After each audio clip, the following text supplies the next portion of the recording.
Bien,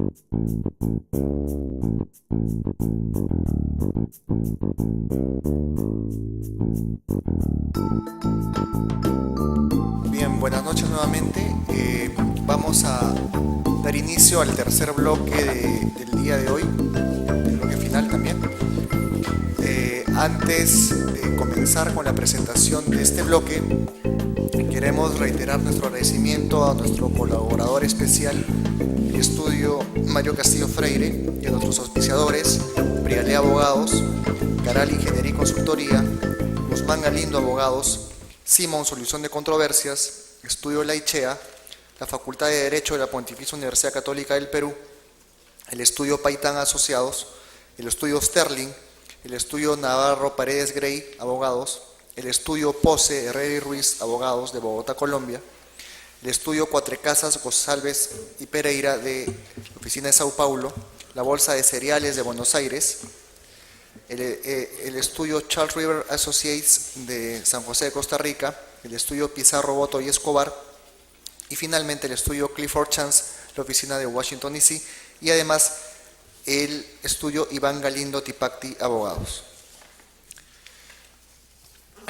El título de nuestro bloque final del día de hoy es Arbitraje, Inseguros y Propiedad Intelectual. Conocemos todos que el arbitraje es un mecanismo de solución de controversias que tiene como una de sus principales características la especialización de los árbitros, quienes son finalmente los que resuelven la controversia. Es por ello que no es de extrañar que se haya desarrollado de manera creciente en el ámbito del derecho de seguros, en donde es necesaria una aguda especialización para resolver de forma adecuada la controversia.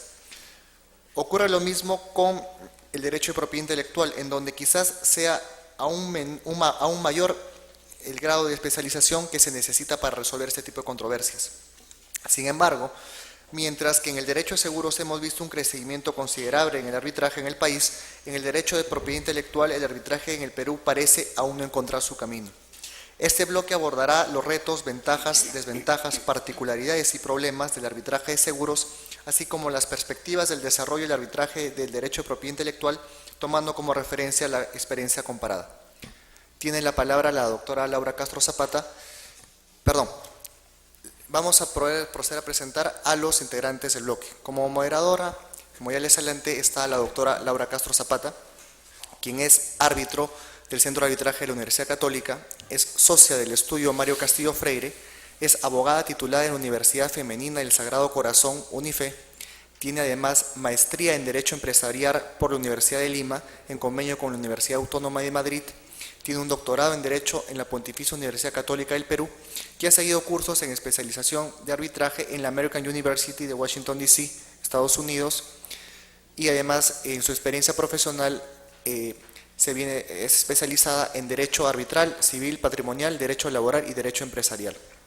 Asimismo nos acompaña como uno de nuestros panelistas el doctor Baldo Cresalja Rosselló, que es socio del estudio Duani Cresalja, y es miembro de la Corte de Arbitraje del Centro de Arbitraje de la Universidad y es profesor principal del Departamento de Derecho de la Universidad Católica. Nos acompaña también el doctor Marco Rivera Noya, que es socio del estudio Sterling y se especializa en Derecho Corporativo con especial incidencia en seguros y reaseguros, contratos, conflictos societarios, fusiones y adquisiciones, Derecho a la Competencia y Arbitraje.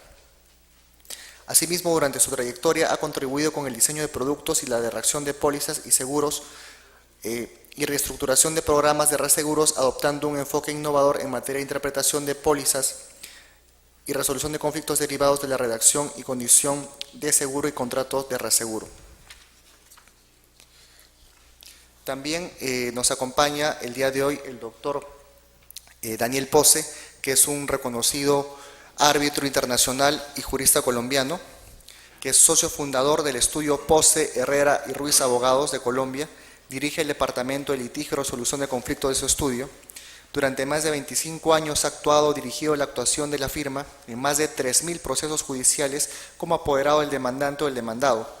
Sus clientes lo incluyen dentro de las principales instituciones financieras de Colombia, a las que ha asesorado en relación con reestructuraciones de deudas, refinanciamiento, liquidaciones obligatorias y más recientemente en procesos de reestructuración empresarial. Asimismo, desde el año 2000 Ha participado en varios procesos nacionales e internacionales de arbitraje como árbitro y como apoderado o abogado de parte. Es miembro del Comité Colombiano de Arbitraje y está en las listas como árbitro del Centro de Arbitraje de la Cámara de Comercio de Bogotá, de la ASO Magíster y del Centro de Arbitraje de la Superintendencia de Sociedades. Y asimismo, el doctor Pose es abogado egresado de la Universidad Javeriana de Bogotá, Colombia. Ahora sí, le cedo el uso de la palabra a la doctora Laura Castro Zapato. Sí, buenas noches. En primer lugar, agradezco que las personas que están presentes, es bastante tarde, somos conscientes de eso. Y la buena noticia es que este panel no va a durar mucho, porque el doctor Cresalja va a tener que retirarse inmediatamente después de su exposición. Ustedes ya saben cuál va a ser la manera como se va a manejar este panel. En este grupo nosotros vamos a desarrollar dos temas. Uno que es el arbitraje en propiedad industrial, en propiedad intelectual, y la segunda parte que va a ser el arbitraje en seguros. Entonces, empecemos con la primera parte, y a mí me gustaría, doctor Cresalja, hacer una especie de introducción muy pequeña, porque me imagino que debe haber muchas personas aquí que no habrán visto un arbitraje en propiedad intelectual y de repente mucho menos saber en qué consiste esta figura. Un poco buscando información sobre este tema, intenté buscar legislación denominada como tal, es decir, alguna ley denominada como propiedad intelectual, y sin embargo no existe, porque están regulados tanto los derechos de autor como la propiedad industrial de manera independiente y separada. Acudiendo a la OMPI, que es la Organización Mundial de la Propiedad Intelectual, esta considera dentro de propiedad intelectual a estas dos categorías, es decir, tanto a los derechos de autor y derechos conexos como a la propiedad industrial. Entonces, bajo esta premisa, yo me imagino que el doctor Cresalja nos va a poder ilustrar un poco aterrizando en este tema para poder entender mucho mejor qué se entendería por arbitraje en propiedad intelectual. ¿Sí? Muchas gracias.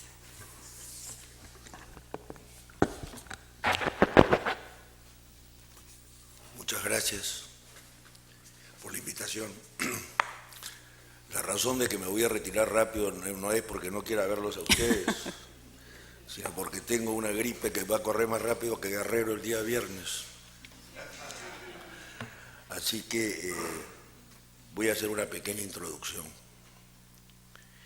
Efectivamente, la propiedad industrial generalmente se identifica con el derecho de autor, pero incluye, como los derechos intelectuales, a dos áreas cuya legislación es relativamente reciente, no más de 200 años, y sus orígenes están muy vinculados al desarrollo del capitalismo. Quizás hay antecedentes históricos, por cierto, en ambas ramas de protección, tanto a los autores como a los inventores. Hay en el derecho romano, hay iniciativas en el siglo XV en Venecia muy importantes, pero la legislación actual, tal como la conocemos, se origina en el siglo XIX, fundamentalmente en el ámbito de los signos distintivos, en la época del capitalismo salvaje, de la imitación de productos y de marcas, y está ubicado en el derecho penal. Pero esto evoluciona, gran influencia de la doctrina francesa y la jurisprudencia francesa, pero es importante, muy importante, sobre todo si tenemos en cuenta el arbitraje internacional, que el desarrollo de ambas áreas, la propiedad industrial y el derecho de autor, tienen una evolución diferente en los países anglosajones, en los países de derecho romano-germánico.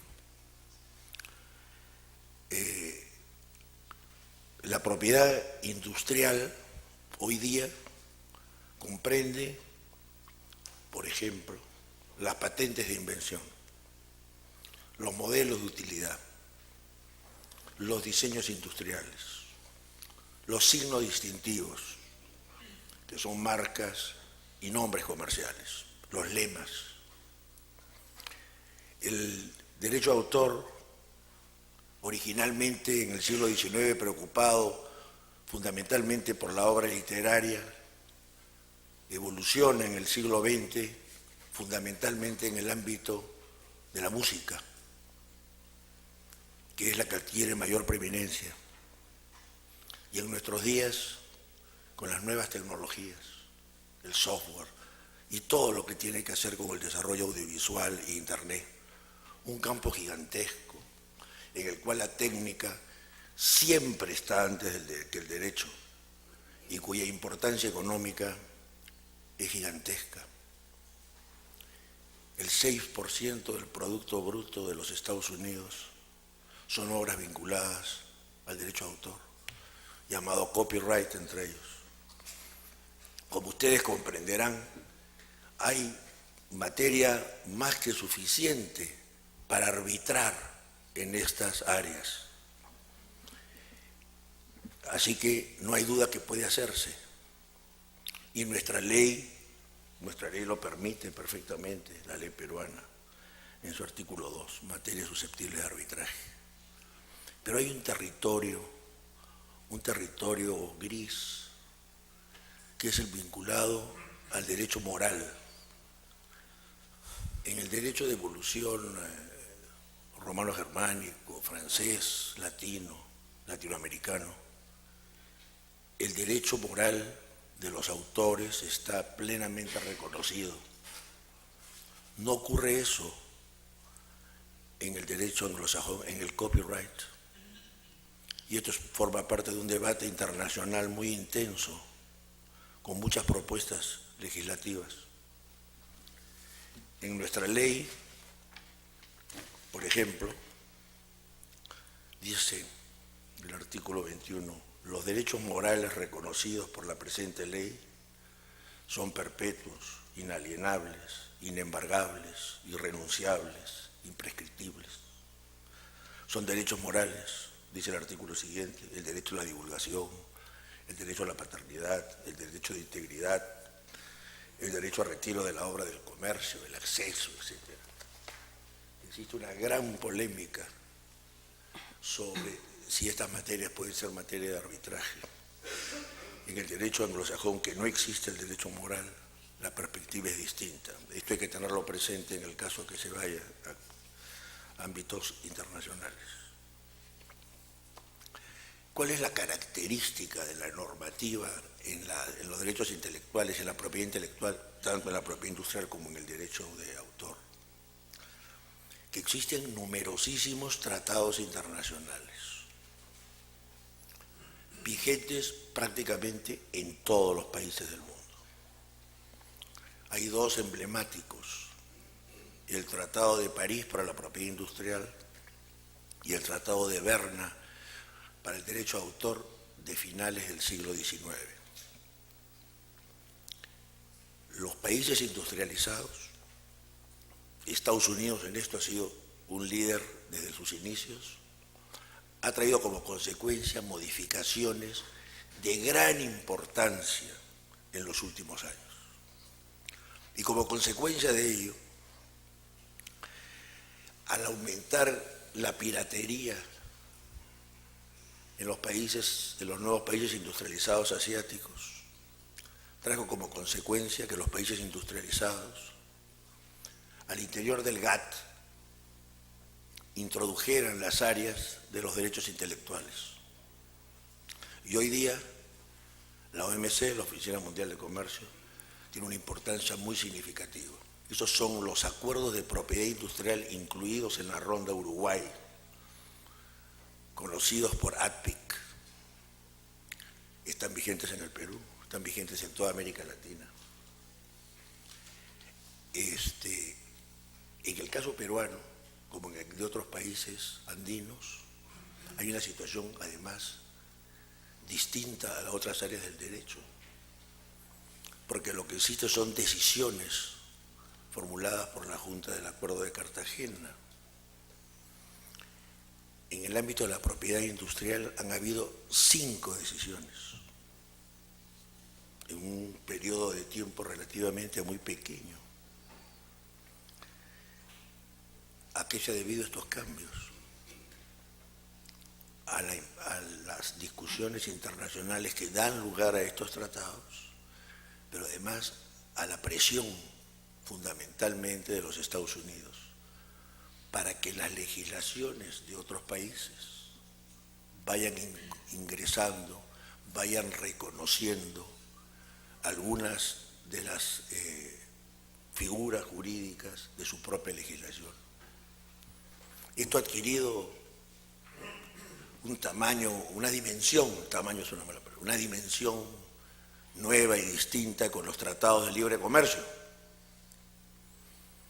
en virtud de los cuales estamos prácticamente obligados en el ámbito de las nuevas tecnologías a seguir lo que deciden los norteamericanos. Que en el ámbito académico llevan una ventaja inmensa a cualquier otro país en estas áreas, lo cual puede fácilmente seguirse a través de las revistas especializadas. A eso se suma que en los grandes litigios que marcan pautas de los operadores de Internet, por ejemplo, las decisiones jurisprudenciales son sumamente complejas y difíciles de seguir y de conocer, lo que hace que sea difícil interiorizarse en la racionalidad de esas decisiones, que sin embargo, como este es un área en la cual la legislación internacional es muy similar, tienen un inmenso impacto en todos los países, a pesar de las inmensas diferencias en el desarrollo de cada uno. Es otro tema que hay que considerar. Doctor Cresalja, Sí. en base a lo que usted está señalando, que tenemos pues Sí. las invenciones, las patentes, las marcas, las obras literarias, artísticas, teatrales, digamos, la pregunta que viene aquí es ¿cuáles son las principales controversias que se someten a arbitraje en temas de propiedad intelectual? Bueno, a eso voy ahorita, porque ya veo que la hora se me está venciendo, pero en la realidad nacional, ¿a qué nos enfrentamos nosotros en esta área de los derechos intelectuales? Bueno, la primera constatación es que los principales titulares, no voy a decir propietarios para evitar polémicas, son compañías multinacionales. Esa es la primera constatación. Es una verdad de apuño aquí y en Sebastopol.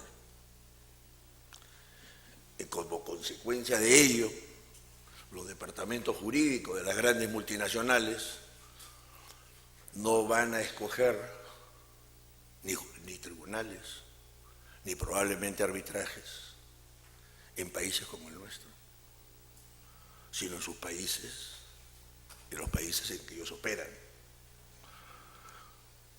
Esto es algo que no se va a cambiar en el corto plazo. Y la práctica profesional en los grandes estudios en Nueva York, en esta área, por ejemplo, que son de los más destacados, en Washington también y en California también, en los lugares en que están los estudios jurídicos más destacados, no es posible trabajar en algunos de ellos si los abogados no tienen otra profesión. O sea, hay que ser, por ejemplo, ingeniero aeronáutico y abogado, músico y abogado, químico y abogado. Eso ha estado en la tradición europea. Uno lo puede ver en los avisos en Ginebra o en Zúrich, que los abogados de patentes son siempre ingenieros, ¿no? Entonces, eso es una verdad también que hace que los temas sean especialmente complejos. Por eso, y antes de entrar a lo que pasa en el Perú, me quedan 3 minutos, quiero hacer una mención a la OMPI. La OMPI es la Organización Mundial de la Propiedad Intelectual. La OMPI, la sede es en Ginebra, es un organismo de las Naciones Unidas del cual el Perú es miembro. No voy a leer todos, pero administra algunos de los siguientes tratados. Tratado de Beijing sobre interpretaciones y ejecuciones audiovisuales. Convenio de Berna sobre la protección de obras literarias y artísticas. Convenio de Bruselas sobre la distribución de señales portadoras de programas transmitidos por satélite. Arreglo de Madrid relativo a la represión de las indicaciones de procedencia falsas o engañosas de los productos. Convenio de París para la protección de la propiedad industrial. Montones más.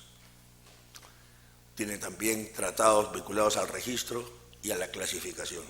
La OMPI tiene un sistema de arbitraje en esta materia muy avanzado. Cuando las multinacionales no pueden ponerse de acuerdo entre ellas, acuden a la OMPI. Y en la OMPI cualquiera puede someter a un arbitraje a la OMPI, cualquier ciudadano de cualquier país, miembro de la OMPI, puede ahí acudir, puede escoger el idioma, los árbitros, etcétera.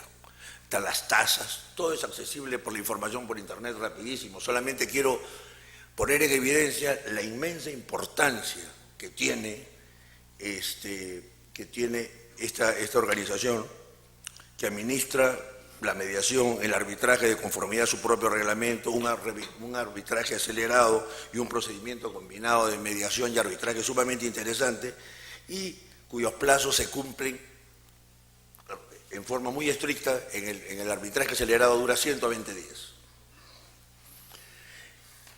En el Perú hay un desarrollo muy incipiente de arbitraje en el área de la propiedad intelectual. De lo que yo conozco, solamente se ha dado en el ámbito de los signos distintivos, de las marcas, y también en algunos convenios de licencia o de distribución y de franquicia. Ahí ese es nuestro ámbito, ese es nuestro territorio por ahora. Pero no se ha popularizado mucho aún por tres consideraciones. La primera es que los grandes litigios, los grandes arbitrajes, los complejos en esta materia versan sobre marcas notoriamente conocidas. Las marcas notoriamente conocidas, la titularidad corresponde a las multinacionales. Hay algunas, nosotros tenemos algunas marcas notorias, no diremos de fama mundial, pero sí notorias, por ejemplo Inca-Cola, aunque ahora es de la Coca-Cola, por supuesto, pero digamos, ¿no? Entonces, habría que ver, pero eso es una marca entre nosotros, en el ámbito, vamos a decir, nuestro, relativamente importante, ¿no? Esa es una primera razón. Entonces, los arbitrajes que se podrían someter entre nosotros están vinculados a marcas nacionales y a problemas en nuestro pequeño mercado. La segunda razón, que es una diferencia muy importante con otros países latinoamericanos, es la eficiencia de nuestros organismos administrativos en el área. En esta materia, no en la parte técnica de patentes, porque ahí estamos vinculados fundamentalmente a la Oficina de Patentes Española para dar los análisis técnicos, pero en el ámbito de los signos distintivos, Indecopi es sumamente eficiente comparativamente con otros en otros países, ¿no? Muy eficiente. Entonces, esto hace que, en general, las partes se sientan acogidas y acepten, vamos a decir, en forma amigable las decisiones de Indecopi. Eso creo que es algo que es importante considerar. Sin embargo, esto ha dado también lugar a acciones contencioso-administrativas, pero no es el caso entrar en eso. Y en lo que a mí respecta, sobre los casos que yo conozco en el Perú, conozco solamente dos casos. Están en el ámbito de las marcas, ¿no? El árbitro único. Eso es lo que yo puedo decir como introducción general. No los quiero desanimar, sino simplemente poner en evidencia cuál es nuestra realidad, que los periódicos, los medios de comunicación, por cierto, no lo señalan, pero que los abogados en esta área debemos saber que se trata de materias complejas en las cuales somos fundamentalmente receptores. Les agradezco mucho su atención.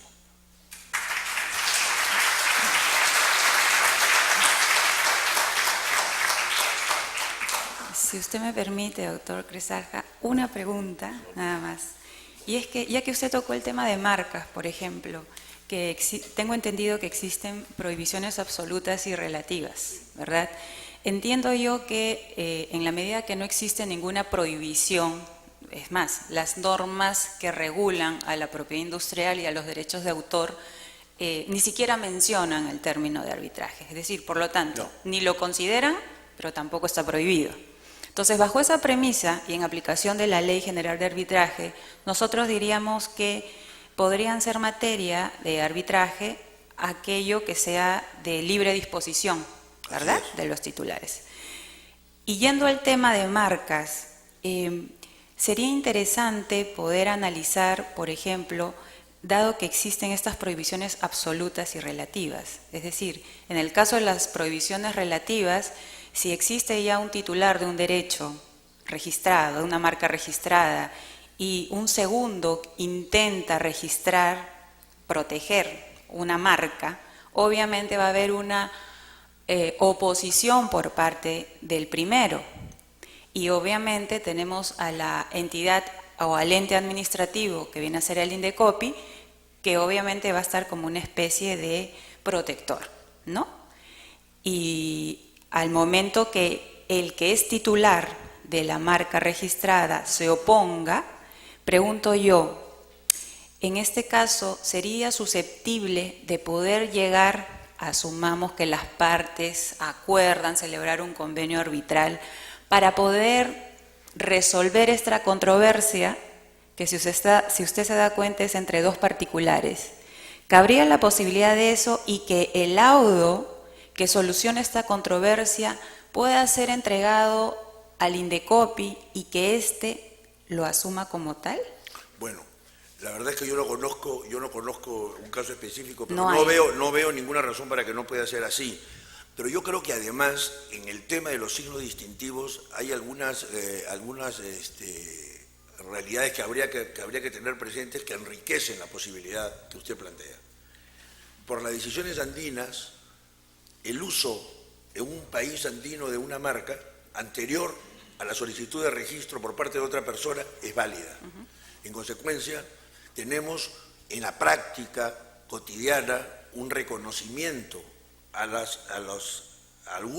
algunos aspectos de la propiedad intelectual a lo que sucede en los países vecinos casi automáticamente por mandato de las decisiones. Y hay un tribunal andino. Bueno, en fin, pero sí creo que sería, no conozco ningún caso, pero sería posible recomendarlo. Sí, tampoco conozco, lo que pasa es que trataba de hacer un ejercicio académico porque la verdad, como usted bien lo ha planteado, no existe en el Perú casi un poco de cultura en lo que se refiere a arbitraje en propiedad intelectual. Entonces trataba un poco de buscar unas figuras y más o menos ese era por donde yo pensé que podría ir y que es una situación muy diferente si se tratara pues de prohibiciones absolutas, ¿no? Que es cuando el Indecopi, cuando alguien intenta proteger una marca, por ejemplo, el Indecopi va a calificar a la marca como tal, o sea, no es que va a evitar que otro intente registrar en defensa del primero que ya lo tiene registrado, sino que aquí simplemente va a considerar que no cumple con las características necesarias y lo va a denegar. En este caso, la controversia que se daría entre el Indecopi y aquel que quiere registrar esta marca sería una controversia sobre, la pregunta es, ¿sobre un derecho disponible o no? La respuesta creo que sería no, porque ¿cómo llevar a Indecopi a un arbitraje para poder resolver esta controversia? Bueno, yo creo que justamente el motivo de que en esta ocasión se haya tratado este tema por primera vez es una muy buena introducción para que este tema se estudie y se plantee en los niveles pertinentes, ¿no? Esta es una cosa que ha estado más bien aislada, pero también quisiera decir una cosita más. Las grandes controversias hoy día, inclusive en el arbitraje internacional en esta materia, se da en el ámbito de las nuevas tecnologías, no en el ámbito tradicional de los signos distintivos y demás. Bueno, muchísimas gracias, doctor. Un aplauso para el doctor porque él se va a tener que retirar.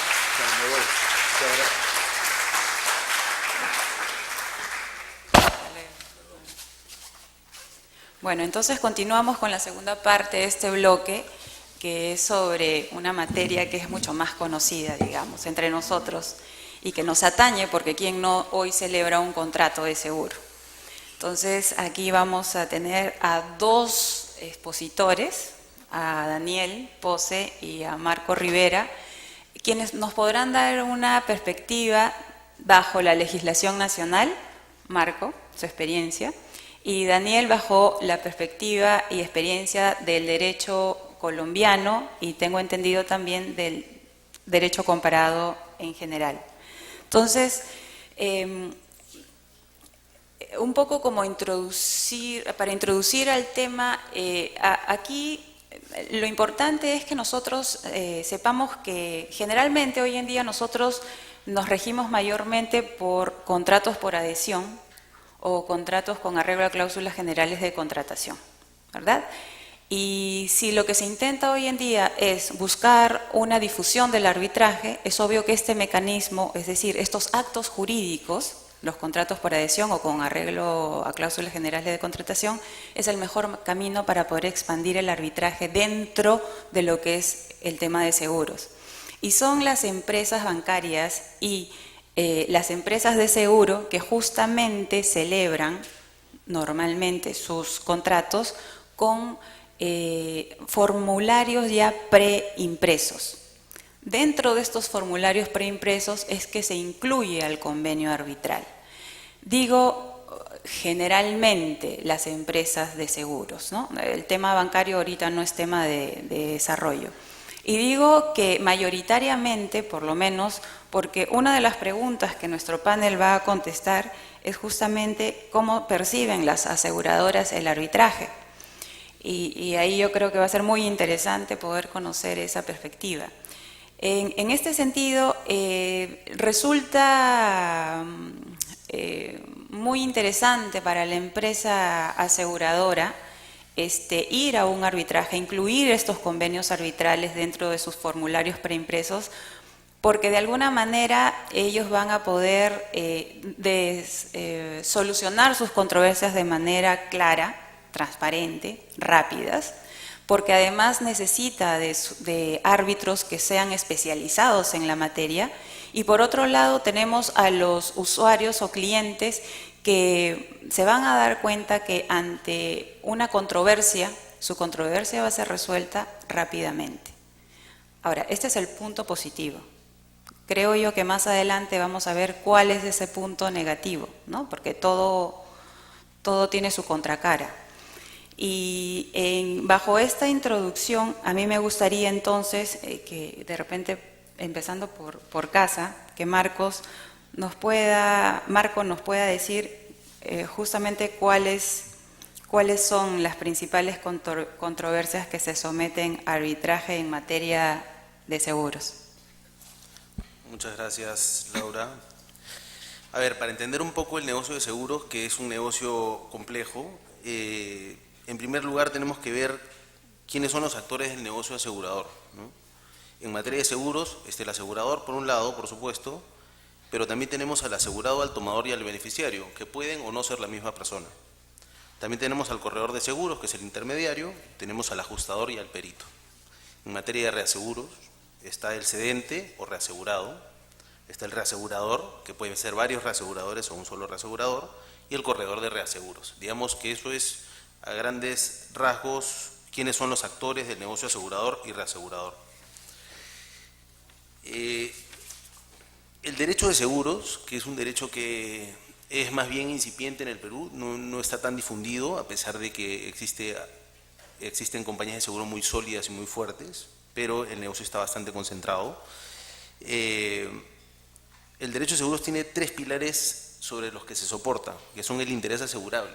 Eso es un tema que ha sido bastante discutido, sobre todo en Londres, donde nace el seguro, y es el objeto del contrato. Sin él el contrato es nulo y es la relación lícita de carácter económico que existe entre la cosa asegurada y el asegurado. En 1805, en un precedente de Lucena contra Crawford, se estableció en Londres que estar interesado en la conservación de una cosa es estar en tales circunstancias con respecto de ella como para tener beneficio de su existencia y perjuicio por su destrucción. Esto quiere decir que uno tiene interés asegurable cuando se perjudica con la destrucción del bien o con la pérdida del bien. Otro de los pilares del derecho de seguros es la máxima buena fe. Este es un principio elemental en el derecho de seguros. Y esto quiere decir que las partes en el contrato tienen que siempre decir la verdad. Si no lo hacen, el contrato es nulo. Esto ocurre, es uniforme y unánime en casi todas las legislaciones a nivel mundial. Y el tercer pilar es la indemnización. Y esto quiere decir que hay que evitar que el seguro se utilice como medio de lucro o ganancia. Esto quiere decir que el asegurado debe recibir aquello que perdió y nada más que eso. ¿Cuáles son,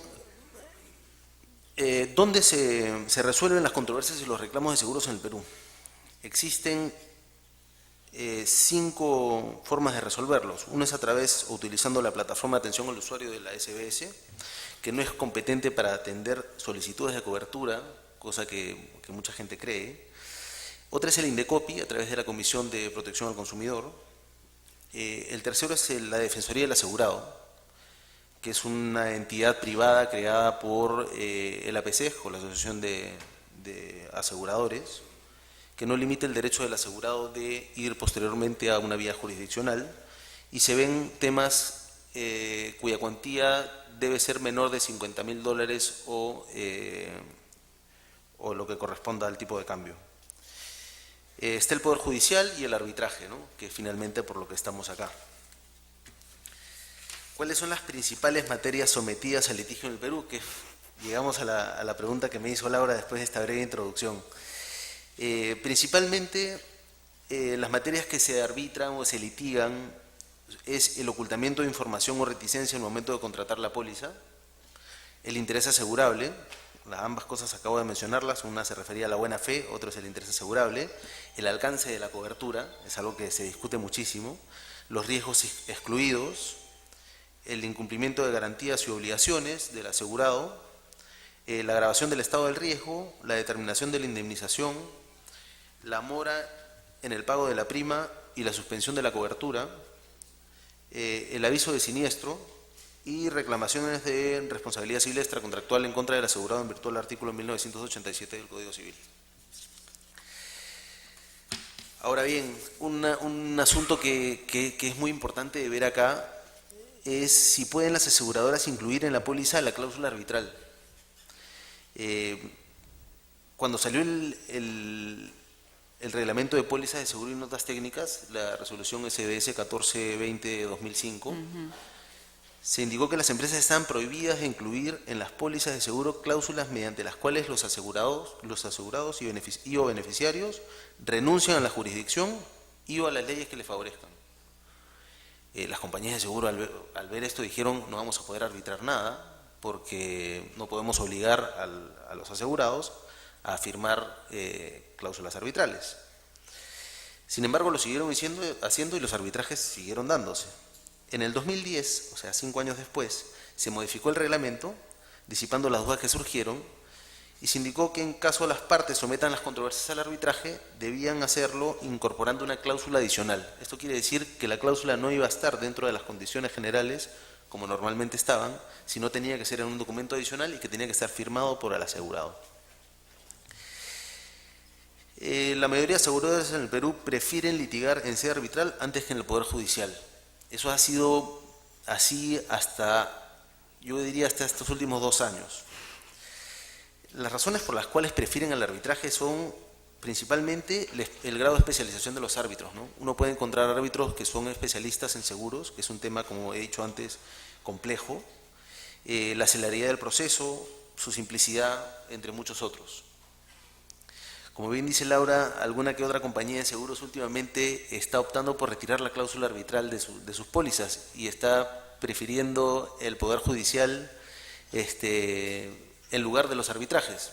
Considera que, de cierto modo, los arbitrajes son muy caros y puede tener soluciones similares. Es lo que se ha escuchado en el mercado y hay una compañía o dos que están retirando cláusulas arbitrales de sus condicionados generales. Algo que también resulta de bastante importancia es el proyecto de ley de contrato de seguro que está actualmente en el Congreso. Estamos en tiempo de cambios. Las comisiones de Justicia y Economía del Congreso de la República han aprobado anteproyectos de ley del contrato de seguro con la finalidad de modernizar y unificar la actual legislación sobre seguros. En el capítulo sobre competencia, ambos anteproyectos coinciden en regular que las partes pueden pactar libremente el sometimiento a sus diferencias derivadas del contrato de seguro a la jurisdicción arbitral, siempre y cuando superen los límites económicos por ramos fijados por la superintendencia para tal efecto. En el anteproyecto no se ha definido si los límites se basarán en la suma asegurada en la póliza, en el valor declarado por el asegurado, en la cuantía reclamada por el asegurado. Eso aún no se ha determinado. Pero de aprobarse el artículo tal y como está, cualquier controversia respecto de temas vinculados a seguros que no superen la cuantía establecida para el ramo por la SBS no será susceptible de arbitraje. Esto quiere decir que los reclamos menores van a tener que llevarse siempre al Poder Judicial, así las partes estén de acuerdo a llevarlas a arbitraje, ¿no? Es algo con lo que yo personalmente no estoy de acuerdo, pero hay legislaciones como la española, por ejemplo, que establece que recién una vez, o cuando salta la controversia, cuando surge la controversia, las partes podrán firmar un convenio arbitral y todo convenio arbitral que se firme con anterioridad será nulo. La ley argentina, por ejemplo, prohíbe expresamente el arbitraje para temas de seguros.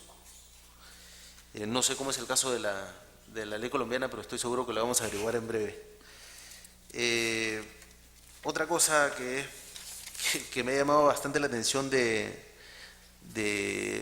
anteproyecto es que la Comisión de Justicia ha propuesto someter las diferencias que resulten de los contratos de reaseguro exclusivamente a la competencia de los tribunales de arbitrajes peruanos.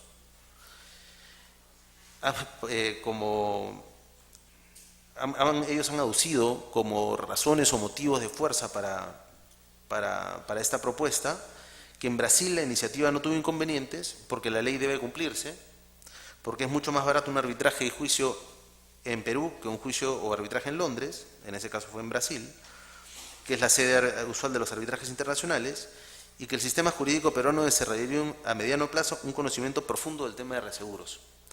Estas son las razones que han argumentado para poner esto. Yo estoy abiertamente en contra de esto. Creo que es una disposición que hace que perdamos competitividad, ¿no? Las compañías aseguradoras peruanas se reaseguran fuera. Muchas veces son la parte fuerte y disponen que el arbitraje sea en Perú y esto es aceptado por los aseguradores. Otras veces son la parte débil, sobre todo en riesgos muy complejos como riesgos de aviación, ¿no? Y ellos opinan que el arbitraje debe ser llevado en Londres, donde hay el Discovery, donde hay una serie de elementos con los que se sienten cómodos. Bajo el imperio de esta norma no podrían hacerlo. La comparación con Brasil también resulta bastante curiosa, ¿no? En temas de reaseguros es un poco como en el fútbol, ¿no? Brasil es el primer país en Latinoamérica en temas de reaseguros. Es el país que más primas en Latinoamérica produce por temas de reaseguros. Perú es el 9º. La diferencia es abismal y personalmente no creo que estemos en condiciones de competir a ese nivel con lo que se ha propuesto en Brasil, ¿no? Básicamente eso es con respecto a cuáles son las materias arbitrables y qué es lo que se viene en un futuro cercano para el arbitraje de seguros en el Perú. Muchas gracias. Y Daniel, dime tú, en Colombia existen ¿cómo manejan las principales controversias que se someten a arbitraje? ¿Existen también este tipo de prohibiciones a los que hacía referencia Marco? Sí, gracias, Laura. Bueno, con el reto de no dormirlos aquí a esta hora. De manera que siguiendo la práctica de los noticieros, vamos a meterle a esto sangre y pasión para ver si los mantenemos despiertos. Pero en términos jurídicos, ¿no? Mira, Laura, Colombia en materia de seguros es un país, digamos, que está bastante a tono de lo que es la doctrina internacional. Tenemos autores que están permanentemente escribiendo el tema, reconocidos, libros que quizás algunos de ustedes hayan leído. Y en términos generales, la arbitrabilidad, es decir, la posibilidad de arbitrar temas de seguros en el mundo ha girado en torno a dos tendencias, y tal vez está el mundo cogiendo por la tendencia del medio. Marco, no sé si coincides en eso. Entonces, en un extremo se venía diciendo que las materias de seguros no se podían arbitrar. Había prohibición de arbitrar temas de seguros. En esencia, en desarrollo del principio de habilitación del contrato de arbitraje. Todo arbitraje nace de un contrato que ya, pues, en Colombia lo llamamos el pacto arbitral, cláusula compromisoria, compromiso cuando la controversia ya ha nacido. Y en la medida en que el arbitraje nace por un contrato, pues como todo contrato tiene que tener un consentimiento libre de vicios, y le aplica la teoría del contrato, del consentimiento informado y libre. De manera que cuando se llega a un acuerdo de arbitraje, vulnerando esas reglas de consentimiento informado y libre, entonces se está afectando la esencia del arbitraje del nacimiento, que es ese principio de habilitación. De manera que en un extremo pues se ubican a los que les interesa el arbitraje, y en el otro en seguros, y en el otro extremo los que no les interesa a la luz de este tema. Y termina el tema resolviéndose en lo que se está poniendo de moda. De hecho, me enteraba en estos días, en Argentina, Ignacio, está muy avanzado un proyecto de unificación de Código Civil y Código de Comercio. Creo que va ya por mitad de camino en el Congreso. Y para gran sorpresa resolvieron, entiendo, en el proyecto clasificar los contratos en contratos de dos tipos: los contratos negociados y los contratos predispuestos.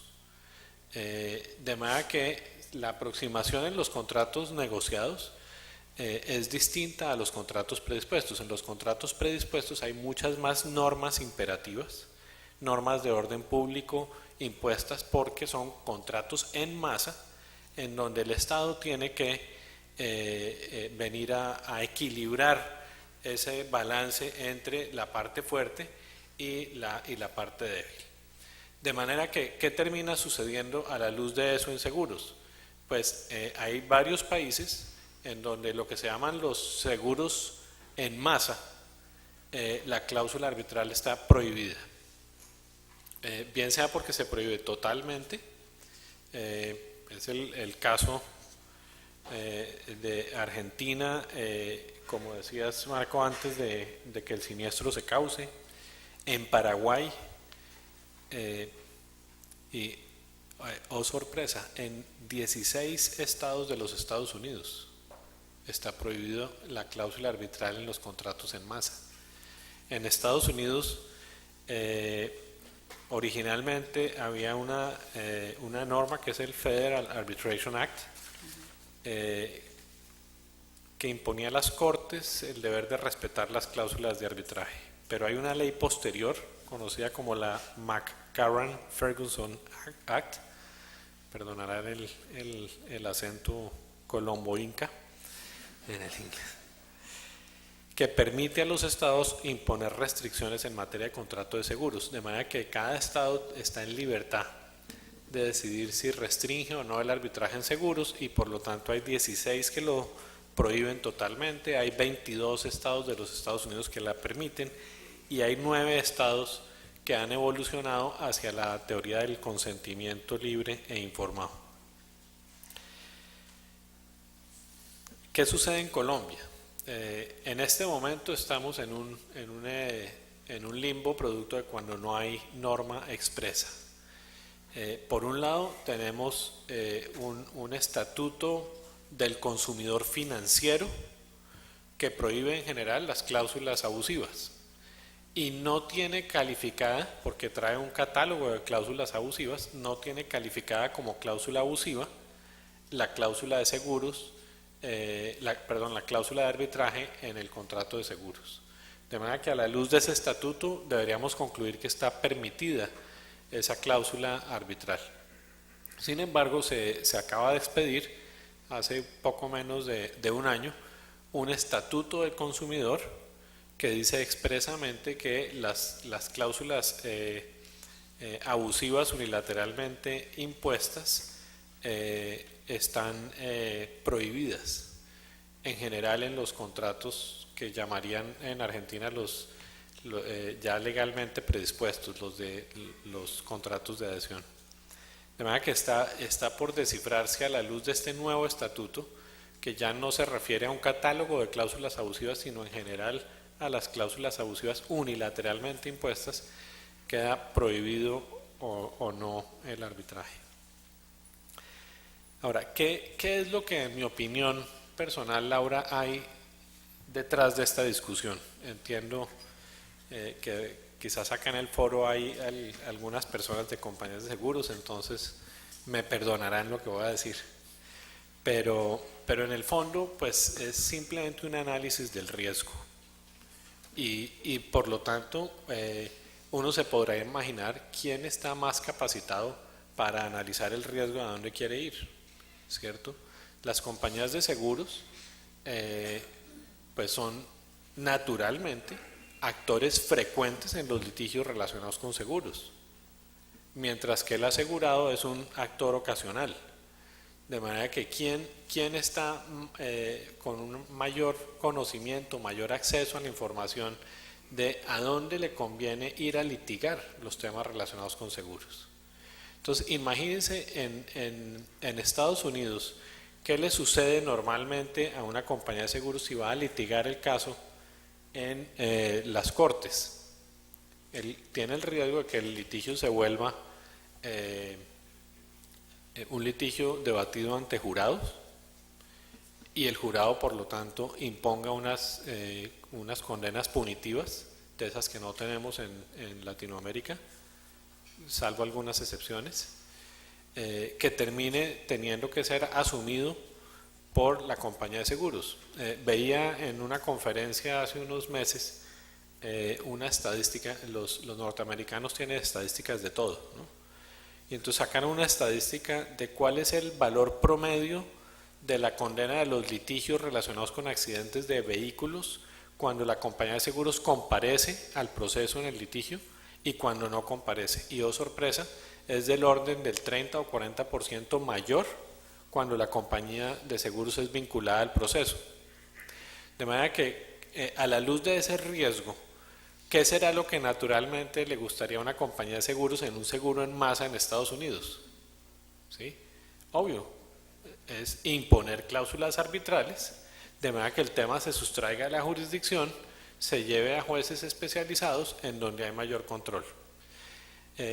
Pero ¿qué sucede en nuestras jurisdicciones? ¿Por qué el tema no ha sido tan intenso en los países latinoamericanos, si no hay por ahí algunas copias y termina uno encontrando normas que no son tan radicales en la prohibición? Pues que no hay daños punitivos, una condena en un juzgado se puede demorar años, mientras que en un arbitramiento sale en unos pocos meses, de manera que solo por traer esos dos ejemplos, a la luz de esos dos temas, a la luz de esos dos factores, ¿a dónde preferirá ir una compañía de seguros? Si le agregamos uno adicional que es crítico y es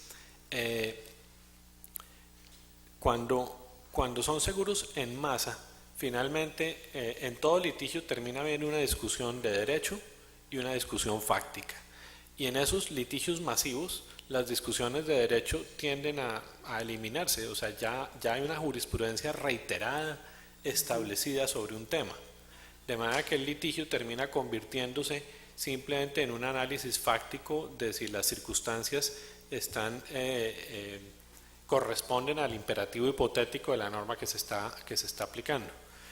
De manera que en la medida en que es predecible el resultado en los juzgados y las compañías de seguros se sienten con unas pólizas cómodas a la luz de eso, pues ¿qué termina ocurriendo? Que el litigio de seguros en Latinoamérica tiende a irse a los juzgados porque las discusiones son más fácticas en cuanto a si el siniestro, el hecho está asegurado o no, como decías Marco ahora, y sobre todo en cuanto al monto de los daños, ¿sí?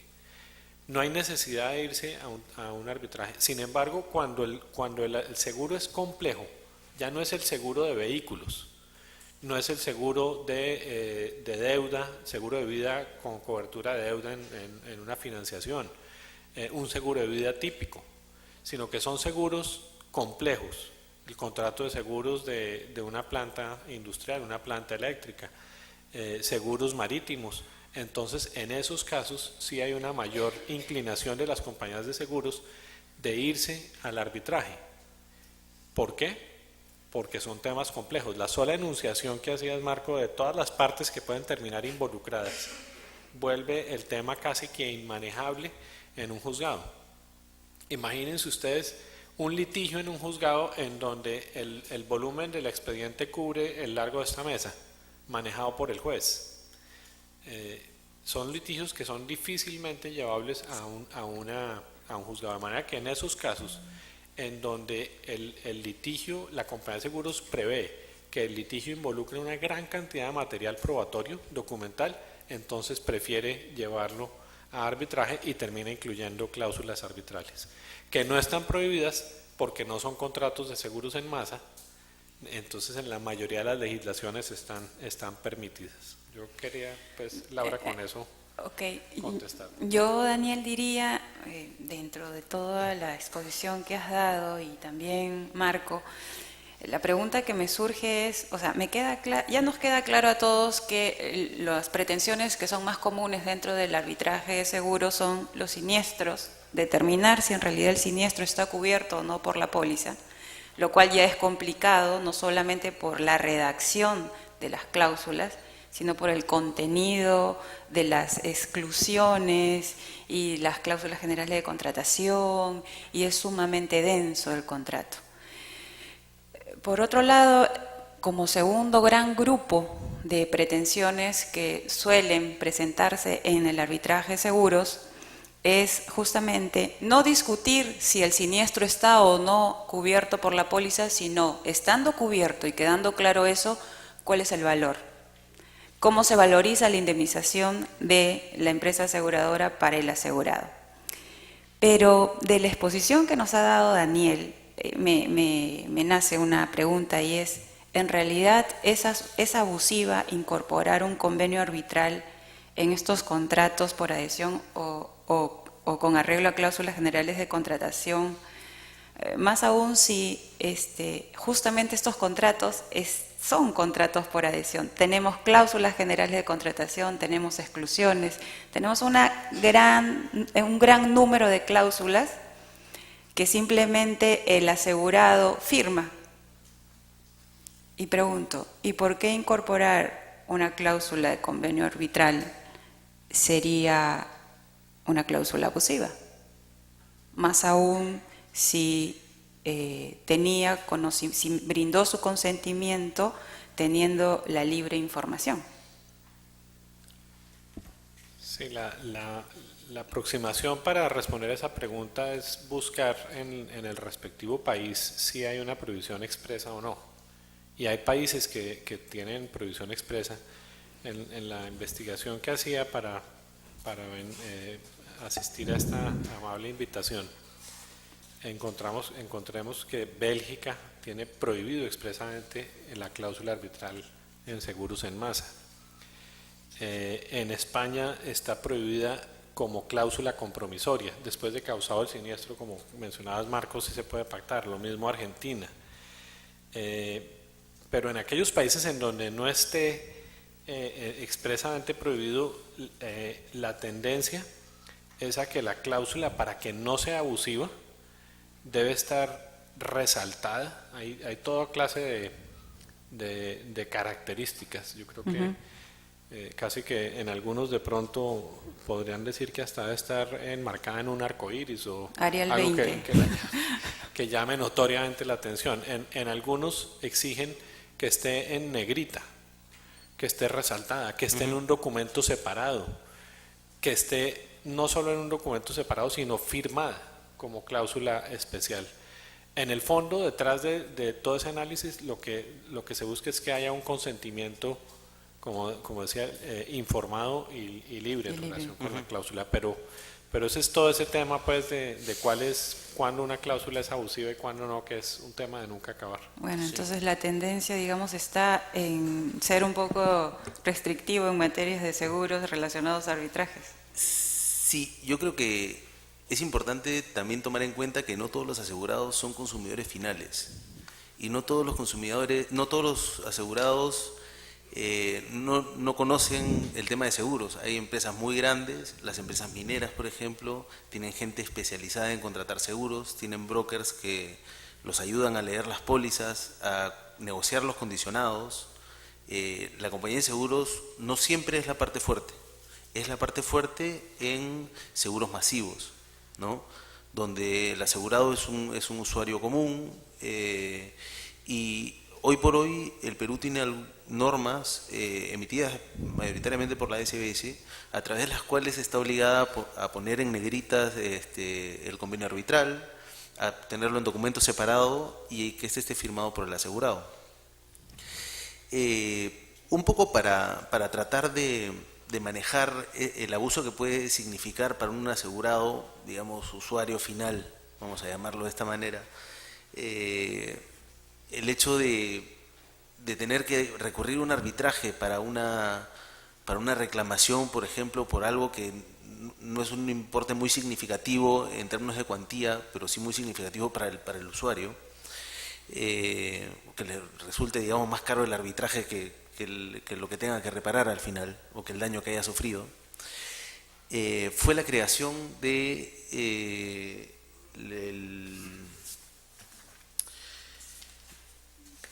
la Defensoría del Asegurado, ¿no? Que fue creado por las propias compañías de seguros para ventilar controversias sobre reclamaciones inferiores a $50.000. Ahora bien, si esto es las resoluciones que emite la Defensoría del Asegurado son vinculantes para las compañías de seguro. Esto quiere decir que si a ellos los ordenan pagar, ellas están obligadas a pagar. Pero no son vinculantes para el asegurado. El asegurado puede seguir yendo a un arbitraje o al Poder Judicial si cree que su derecho, si quiere persistir en recuperar lo que considera que debe frente a la compañía de seguros. Correcto. Ahora, con tantos sujetos que intervienen en este contrato de seguro, ya que es complicado de por sí, ¿no es cierto? ¿Qué pasa si existe un causante del daño, que en principio es un tercero? ¿Cómo funciona la extensión del convenio arbitral respecto del causante del daño? Es decir, hay que partir de la idea que el causante del daño es un tercero a esta relación. O sea, ni es el asegurado, ni es la empresa aseguradora, ni es el tomador del seguro, no es nada. Es decir, no participó del convenio arbitral. Entonces, la pregunta que ahora les toca responder es, ¿cómo funciona la extensión del convenio arbitral respecto del causante del daño? En Colombia, empezamos por Colombia. Sí, por supuesto. Y como en el programa hay llamada al público o llamada a un amigo. Comodín. Has tocado un tema que es quizás de los más interesantes en el tema de seguros y si me permites, Laura, lo amplío un poco más. Si el público te lo permite, encantada. Voy a tratar de ser breve.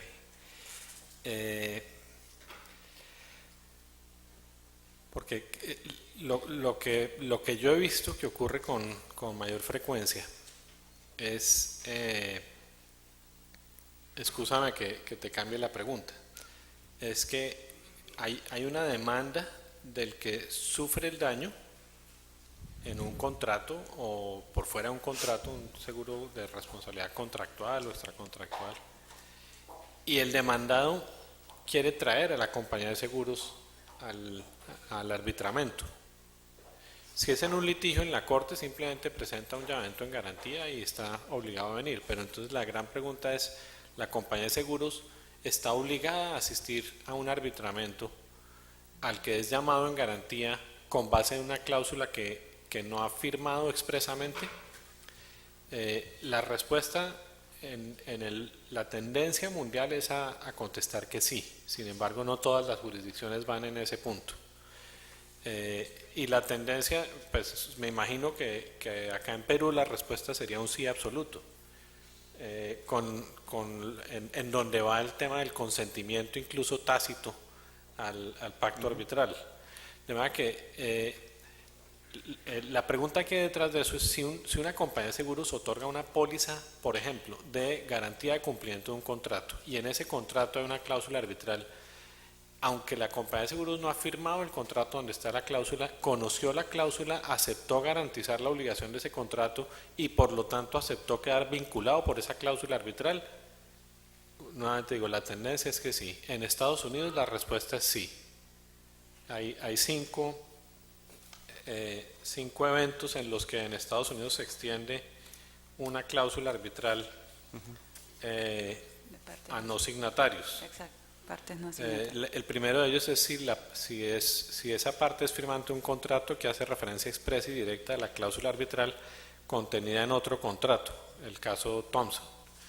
De manera que la respuesta en ese sentido, ¿en qué va Colombia?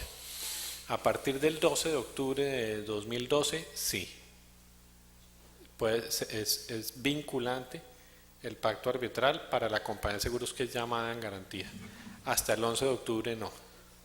Tenemos nueva ley de arbitraje, entra en vigencia en pocos días. ¿Y en Perú? A ver, Marco. como bien saben, la extensión de economía arbitral, o como la doctrina lo llama, la incorporación de partes no signatarias al arbitraje, ha sido recogida por la nueva ley de arbitraje peruana, ya no tan nueva, por el artículo 14 de la ley. Yo creo que la respuesta en Perú es sí. Creo que puede llamarse a la compañía de seguros en virtud al artículo 14 cuando hay un litigio entre dos personas y una de estas quiere llamar a la compañía de seguros de una de las partes. Sobre todo cuando la compañía de seguros ha tenido acceso a este contrato y se ha obligado a asegurar cualquier incumplimiento que haya con respecto a este contrato. Ahora bien, los casos típicos de aplicación del artículo 14, que tiene que tener tres premisas básicas de acuerdo a lo que dice el artículo, es que se pueda derivar el consentimiento, que haya buena fe y que pueda obtener un beneficio. Por ejemplo, cuando el tomador es una persona distinta al asegurado, en un caso de seguro de vida, el tomador evidentemente va a tener que arbitrar con la compañía de seguros sin haber firmado el convenio arbitral que estaba en la póliza, porque la firmó el asegurado. En ese caso, para mí resulta evidente que se aplicaría el artículo 14 y que no estaría actuando de buena fe el tomador, el asegurado, si no entrara al arbitraje. También cuando existen varios asegurados dentro de una misma póliza. Eso es una práctica muy común, que son varios asegurados, pero la póliza solo la firma uno de ellos. Si uno de esos asegurados quisiera litigar con la compañía de seguros, lo tendrá que hacer a través de un arbitraje, porque eso es lo que se ha pactado en la póliza. Digamos que esos son los casos típicos en los que opera y con los que he visto en mi experiencia personal operar el artículo 14. Porque su participación se va a determinar como activa y de manera determinante en la negociación, celebración y ejecución, etcétera, del contrato. Así es. Bajo ese... Y son una parte del contrato, no son terceros, por eso es parte no signataria. Es una parte que no ha firmado, pero es parte, no es tercero. Perdonas, Laura, para complementar el tema. Hay otros eventos que pueden relacionarse con lo que has planteado. Uno, en Colombia la víctima de alguien que ha sido asegurado tiene acción directa contra la compañía de seguros. Entonces se ha planteado la pregunta, ¿esa víctima que no es parte del contrato de seguros queda vinculado o no por la cláusula arbitral? Y la respuesta es no, no queda vinculado.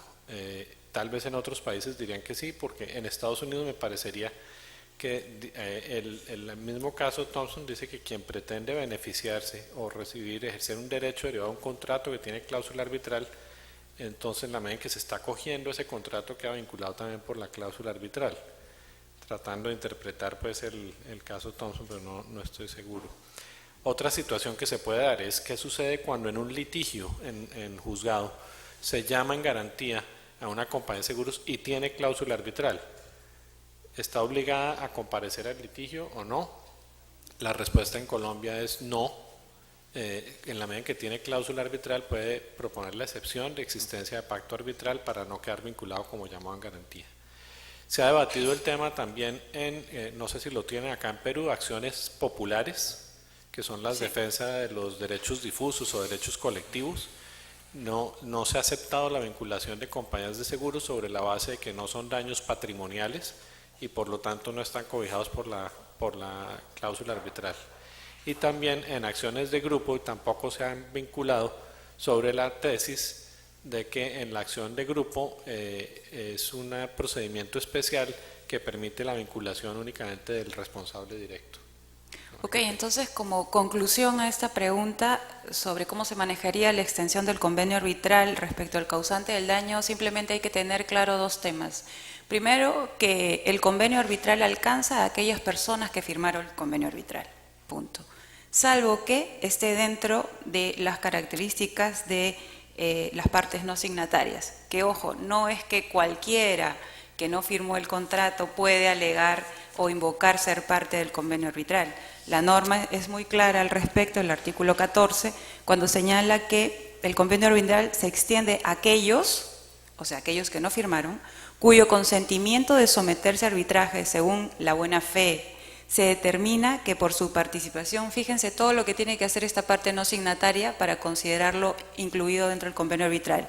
Su participación tiene que ser activa y de manera determinante en la negociación, celebración, ejecución o terminación del contrato que comprende el convenio arbitral o al que el convenio esté relacionado. Entonces, no es que fácilmente se pueda incorporar a un convenio arbitral a una parte no signataria. Debe de guardar estas calidades para poder ser incorporado. Y finalmente, creo que esta pregunta ya fue contestada por Marco de antemano. Para concluir este panel es cómo perciben las aseguradoras el arbitraje. Marco ya había señalado que en realidad la tendencia ahora, por lo menos yo pensé que era de una de las más grandes empresas o compañías aseguradoras del Perú, era la que había retirado ya los convenios arbitrales de sus contratos, sino que tengo entendido que son dos, entonces lo cual es peor. Y él alega que es porque resulta muy oneroso para la empresa. No sé si oneroso porque tendrá que indemnizar más rápidamente a los asegurados, ¿sí? Ok, yo tenía otra versión y tenía entendido que justamente lo que había pasado con por lo menos la empresa aseguradora de la cual yo tenía conocimiento, que había retirado el departamento legal y el directorio que habían tomado esta decisión de retirar el convenio arbitral, era porque habían tenido una pésima experiencia, muy negativa, con respecto a la conducta inmoral de los árbitros que condujeron ciertos arbitrajes y que en realidad, si ustedes vieran cuáles son o las conclusiones que se incorporaron en estos laudos, en realidad el sentido de esas resoluciones es cosas que ustedes no se pueden imaginar. Entonces, creo yo que por un lado es lo muy caro que le puede salir porque justamente los árbitros, y acá regresamos a lo del primer panel que se llevó a cabo en este congreso, finalmente el arbitraje depende mucho de